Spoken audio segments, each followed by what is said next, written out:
Hello, and welcome to another edition of Understanding Our Founding Documents from Penn Yan Public Library. I am Adult Services Librarian Alex Androsik, and we're happy to have you here today. Doing things a little bit differently as I am recording the audio for this ahead of time, and then it's going to go up on YouTube and on social media for folks to follow along with if they wish. And today we're going to be sort of jumping ahead of what many would consider a founding document, but we're using the term kind of loosely to get at fundamental texts, laws, all that kind of thing. And so today we are discussing the Americans with Disabilities Act, which just celebrated its 31st anniversary last month. It was signed into law by the first President Bush in July of 1990. So it's done a lot of great work for the American people since then in all that time. And just as a matter of course, I'd like to remind folks, I'm not an expert on this stuff, on the law, on specifically this law. But I hope that this exploration of what's included in the law will inspire you, if you are interested in the topic, to dig deeper, learn more, find more understanding, and all that sort of thing. So thank you for joining us. And when we get to the part where we invite you to handwrite these things as a means of more deeply engaging with the text of the law, I'm just going to spend a second on those screens, but I invite you to pause the recording so that you can do that at your leisure. So let's get started by saying, what is the ADA? And as I said, it was signed into law in July of 1990 by President George H.W. Bush. And we have sort of a definition here. The Americans with Disabilities Act is a civil rights law prohibiting discrimination based on disability. This is sort of bringing disability rights up to the same level as different races, religions, sexes, all those kinds of things that were included in the Civil Rights Act of 1964. But unlike the Civil Rights Act, the ADA also requires covered employees to provide reasonable accommodations to employees with disabilities and imposes accessibility requirements on public accommodations. So in a way, it's a lot more active than previous laws dealing with civil rights. And the ADA stipulates that disabilities include both mental and physical medical conditions, and the condition does not need to be permanent or severe to be a disability. So you could be suffering from something just on a temporary basis, and there's no benchmark to determine, are you disabled enough to be covered by the ADA, which is an important sort of way of helping us understand that disabilities come in a wide array of how they appear, how they impact our lives, and so forth. So getting kind of more into that question of who is covered by the ADA. So as it says here through the government's website on the topic, one must have a disability or have a relationship or association with an individual with a disability. And this is defined as a person who has a physical or mental impairment that substantially limits one or more major life activities, a person who has a history or record of such an impairment, or a person who is perceived by others as having such an impairment. And the ADA does not specifically name all of the impairments that are covered. And that's really important. That's sort of a neat little trick that our legal system pulls every now and then, starting way back in the Constitution, where there are those enumerated rights and unenumerated rights, and there's they talk about the penumbra of rights protected in the Constitution, so it's not everything that is just listed out. Same thing with the ADA. Even if it's not listed in the text of the law, that does not mean if you have one of these impairments that you are out of luck as far as the ADA goes. So the ADA is broken into several parts or titles, and the first one has to do with employment. And so the employment portion of the law covers employers with 15 or more employees, as well as these other categories that you can see here. And so, the ADA does not necessarily apply to the mom and pop store with 3 employees. I feel like that's an important concession that was made as far as business rights and all that kind of thing. And it makes sense, we're dealing with making sure there's a level playing field when it comes to big companies, not just sort of shirking their responsibility in this regard. And I guess maybe the hope is that smaller companies, there's enough sort of pressure from within and from the community and the customer base that they offer whatever accommodations makes the best sense if they happen to have an employee who could benefit from them. And so the law goes on to say that covered entities may not discriminate against, quote, a qualified individual with a disability. And this includes in terms of firing, refusal to hire, segregation, and harassment. And these covered entities, so workplaces, must provide reasonable accommodations to applicants and employees with disabilities. So a change in the way things are typically done that the person needs because of disability, and can include, among other things, special equipment, scheduling changes to the way work assignments are chosen or communicated. So this might mean, installing a ramp so that someone in a wheelchair can be employed at your location. It's important to point out that the law provides that these reasonable accommodations must not rise to the level of what they call an undue burden on the employer. So that means, someone can't come in and demand just anything, if it's going to cut into the operations of the business or in other way impede them doing their work in general. There is, some carve outs for that kind of thing. And of course, employees are expected to fulfill all essential job duties, regardless of anything else.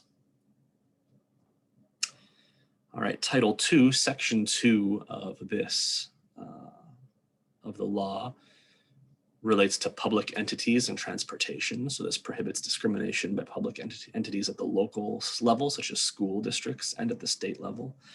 And so these entities must comply with regulations set forth by the U.S. Department of Justice, which cover access to programs and services offered by the entity. So this is where you get into things like, we talked before on the previous slide how in order to employ someone, you might have to include ramps or other sorts of amenities in your building, but just to serve the public, you might not have an employee who needs such things, but someone in the public might. And so there's an expectation that public entities and transportation systems provide for those people so that they can be fully served out in the community. And these standards are all set out, things like here at the library, aside from having a ramp to gain entry to the building, there are certain guidelines about how far apart our shelves need to be to accommodate a wheelchair or even like a stroller. That people have to be able to make a full turn. There are those little bumpy bits on the ends of sidewalks that allow folks to more easily get up and down and cross the street without trouble. So these are the kinds of things that the regulations cover here. And then we get into Title III, which applies to public accommodations and commercial entities. And so this states that no individual may be discriminated against on the basis of disability with regards to the full and equal enjoyment of the goods, services, facilities, or accommodations of any place of public accommodation, including most places of lodging, recreation, transportation, education, et cetera, et cetera, et cetera. And this might apply more directly to what I was saying on the previous slide. I think there kind of is some overlap here in terms of, you need to have a ramp or an elevator, you need to have a certain space between objects and these sorts of things. I think so those regulations sort of play into both of these sections. And as part of this, this title, all construction from July 1992 has had to be in compliance with guidelines found in these codes. And so that's why, buildings built in the 80s that seem otherwise fairly modern might come into, you might find problems in terms of their accessibility in some ways. And so you see modernization efforts include those kinds of additions. And I should note there are some exceptions to this. There are exceptions for historic or religious structures, and depending on the financial wherewithal of the owning entity of the structure.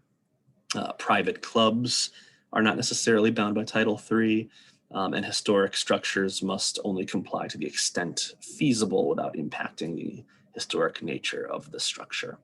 And there are alternate standards and all kinds of things that people can try to make work for everybody. Just as an aside on service animals, this gets a lot of discussion and questions, and I think this falls under Title III. The ADA does explicitly cover service animals, and this has resulted in the development of guidelines to both serve disabled persons and to indemnify or hold free from blame of sort or legal processes. Businesses and public accommodations from damages that come with allowing service animals to be on site. And, we get this question a lot as we're trying to determine our policies and things here at the library. And the bottom line is that the proprietors of public accommodations are allowed to ask if an animal is a service animal and what tasks it performs, but that's pretty much it. You can't ask for proof or paperwork or demand that it perform some kind of task for you. You can just sort of make that little basic inquiry. You can ask that service animals be removed as the proprietor of a public space if it's out of the owner's control or if it is a direct threat to other people's safety. And allergies do not count, and fear of the animal do not count. But if the animal is barking uncontrollably or is actually physically attacking people, then that certainly counts. Titles 4 and 5 are just kind of quick. 5 is simply miscellaneous elements. Title 4 deals with telecommunications. So that requires that all telecommunications companies in the US take steps to ensure functionally equivalent services for all consumers with disabilities, notably those who are deaf or hard of hearing and those with speech impairments. So that's why you see on pretty much any television channel, pretty much any commercially released recording of a movie or TV series that closed captioning is available. And there's such a thing as text telephone relay services that telephone companies provide so that folks who are deaf can use the telephone company services to convey messages via text that wind up being translated into audible language to the recipient. This might not be used as much anymore in the age of smartphones when everybody has text-enabled devices in their pockets, but they are still out there. So you might wonder, did anyone oppose the ADA? And unfortunately, the answer is, of course, for better or for worse. This is America we're dealing with, and people have the right to make their opinions known. And if someone weren't complaining about cost, inconvenience, or liberty, it just wouldn't feel like America now, would it? And yes, big business was fairly concerned about the costs of retrofitting and new construction to make public accommodations more accessible to people, more concerned about that than making progress to help people with disabilities fully engage with American society. Seems a little short-sighted to me. And some religious denominations actually claimed that following the ADA would somehow impact their religious liberty, despite carve-outs for private religious spaces. I guess they consider that liberty to include discriminating against disabled people. I don't get that myself, but there were oppositions. But obviously the law passed and it was very popular. And at the signing ceremony, President Bush responded to some of this opposition by saying, I know there have been concerns that the ADA may be too vague or too costly or may lead endlessly to litigation, but I want to reassure you right now that my administration and the United States Congress have carefully crafted this act. We've all been determined to ensure that it gives flexibility, particularly in terms of the timetable of implementation, and we've been committed to containing the costs that may be incurred. Let the shameful wall of exclusion finally come tumbling down. And I certainly say hear, hear to that sentiment. So if you are interested in participating in the handwriting portion of this event, in order to get to know the law a little bit better, I've selected two relatively brief samples here. I've got two screens, this slide and the next slide. Might not seem all that brief to you, but out of hundreds and hundreds of pages, I picked just a few paragraphs. So if you would like to, pause now and take your time to write through this section. And in just a moment, we will move on to the next screen, and you can pause there too. So I'll give you a moment. And if you took a moment to pause and now you're looking for the second screen, here we go. Go ahead and pause again if you'd like to write this out, and just sort of using that handwriting activity as a way of getting closer to the text and a better understanding of the text. All right, and if you're back from pausing, we will move on, but you can find a lot more information on this law and the full text of the law with a simple Google search. And you see here, this link that I've shared should take you to parts of it, and you can find the rest elsewhere. So what is the impact of the ADA? I mean, we've talked all about what it does, and that's great, but how has it really impacted people over the past 30 years? And I just have a short 3-minute NPR news piece that I would like to play that has people in their own words describing how the ADA has actually affected their lives in positive ways. So we will give that a little listen here. In 1980, the Americans with Disabilities Act made it law that public accommodations must be accessible to everyone. It also included private places that are generally open to the public. That meant access to jobs, schools, transportation, and places like restaurants and movie theaters. Yesterday marked the 30th anniversary of the law, and today we're examining its impact. We start with disability rights advocate Judy Heumann, who testified in 1988 in support of the legislation. I had polio, and so when I was 5 years old, my mother took me to school to register me. And the principal denied me admission into the school because I was a fire hazard, and I had no kindergarten. We were being disregarded. Not having ramps, not having accessible bathrooms, not being able to get across the street, not being able to get on buses. It was signed into law by President George H.W. Bush. I remember seeing that on television for the first time as a little kid. This historic act is the world's first comprehensive declaration of equality for people with disabilities. The first. My name is Adam Estapa. I am photosensitive to bright light. I have color blindness. I have nystagmus, and I have to look close to a lot of things. And with the help of the ADA, it's as if it's the little things that helped out just a bit. Like when I was in school, it was, okay, now you have a large print dictionary. We need to look up words. You can use Zoom text now when you want to take your exams. My name is Laura Griffith. I had given up going to the theater because it was just impossible to see the picture and to follow what was happening. And then when I heard they had a description at the theater, we went to see Hidden Figures, and the wonderful manager hooked me up with the earphones that you wear. And we are go for launch. Dorothy and her ladies watch. Mary takes a deep, excited breath as the others smile, riveted to the TV. It was such a thrill to me. It was kind of like reading a book with pictures. I got to actually experience what was going on in the movie. And when I came out and gave the earphones back to the manager, I just started crying because I was just so grateful to have that opportunity. My name is Jim Hutchings. The ADA has made simple things like opening doors easier for me to accomplish. So people like me without thumbs have an easier time opening them, but also like people with arthritis, people who are carrying a lot of things. It makes the simple task of just opening a door much more accessible. My name is Brittany McEntee. I wasn't born with a hearing loss. I got one from an infection that I had caused my hearing loss. And I think the legacy of the ADA is recognition of people and of their needs, they are just human rights. One of the important parts, I think, of the celebration of the ADA, in my view, is what's going to happen the day after. The issue is the ADA will continue to go forward.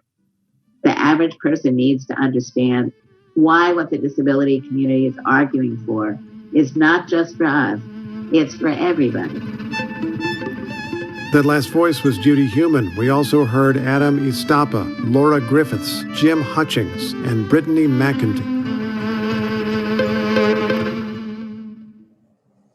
All right, and I think that does a great job of really illustrating how important this law has been. And it's always a really great point shared at the end there, that these laws that expand rights for a certain group often have the effect of making life easier and better for people beyond the group it was intended for. So it's really a net benefit to our society every time rights get expanded like this, and that certainly was the case for the ADA.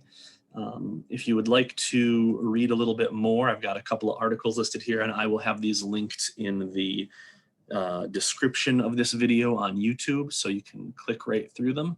But that's it for us today on the Americans with Disabilities Act. I thank you for watching. I hope you took part by handwriting those couple of slides we had, and I hope you will look further into this law.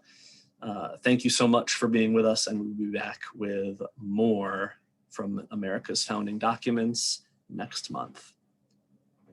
Have a good week, everybody.